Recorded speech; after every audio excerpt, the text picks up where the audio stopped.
السلام علیکم سنګه ملګرو امید لرم چې ټول ملګري به ښه او جوړه سات په جمو کې پټ استۍ راځو ملګرو د امریکا متحده ایالات په باره کې چې په انګلیش کې ورته USA ویل کیږي د نړۍ په لوی یا پراخ هېوادونو کې امریکا متحده ایالات په څلورم ځای کې قرار لري چې د خاورې ټول پراخوالی یې 9,03,22,619 کیلومتره مربع ده او پلازمینه یې واشنګټن DC ده او د وګړي شمېر یې 332,432,000 کسان دي. امریکا په نړۍ کې تر ټولو ډېرې پیسې په خپل پوځ لګوي.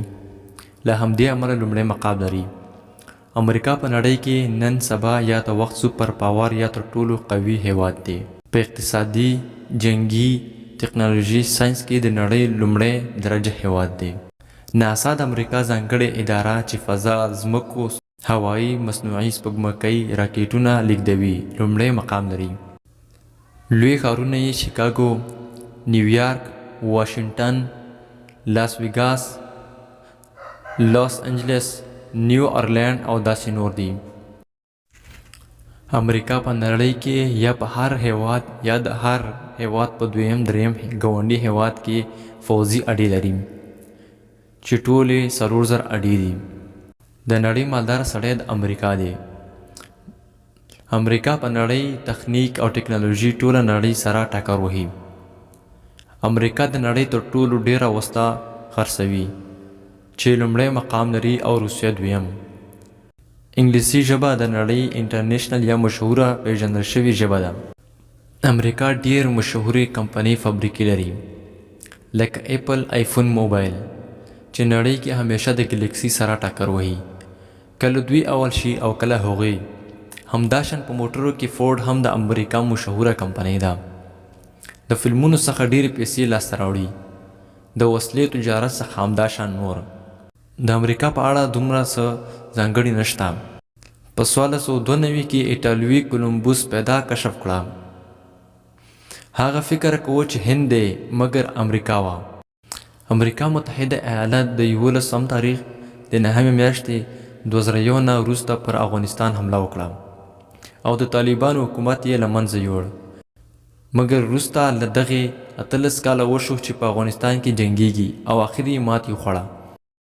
مګر دا چې د وړو پوځه ځان ته جوړوي وبه ګورو چې نور به څومره پاتې کیږي. امریکا په شام، عراق، افغانستان، لیبیا، نایجیریا کې جنګونه وکړل او امریکا په ویتنام کې تاریخي ماتې د روسانو لخوا خوړلې ده.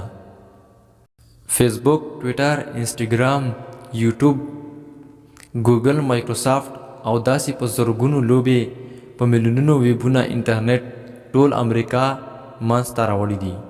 امریکایان نسلونه ټول اروپایي دي. د 15مې پیړۍ څخه وروسته اروپایانو امریکا ته لاړل. همداشان وروسته اسیا نه هم او هلته یې ژوند پیل کړ. نو ځکه یې ژبه هم انګلیسي ده چې د انګریزي څخه اخیستل شوې ده. امریکایان د مختلف رنګونو خلک دي. د 18 پیړۍ نه را په دې خوا تر 19 پیړۍ پورې به یې افریقایان اخیستل او غلامان به یې ترې جوړول چې آخر اول ابراهیم لیکن دا قانون له منځه یوړ او یونې امریکا یې منځته راوړه. پیسې یې ډالر دي چې $1 اتیا تر 90 افغانۍ پورې دي. امریکا متحده ایالات کې 50% عیسویان، 15% پروتستان، 40% کاتولیکس، 2% مسلمانان او هندوان او داسې نور دینونه دي. امریکا په اړه ځانګړي څه نشته. بس همدلته زموږ ویډیو ختمیږي. نو امید لرم چې زموږ ویډیو هم خوښه شوې وي. که ویډیو هم خوښه شوې وي نو ویډیو ته سره لایک کړئ، زموږ چینل سبسکرائیب کړئ، په ګنټې آل باندې کلیک وکړئ تر څو پورې زموږ نوې ویډیو تر تاسو پورې ورسیږي. نو ملاویږو په بلې ویډیو کې. د خپل ځان ډېر زیات خیال ساتئ. خدای په امان.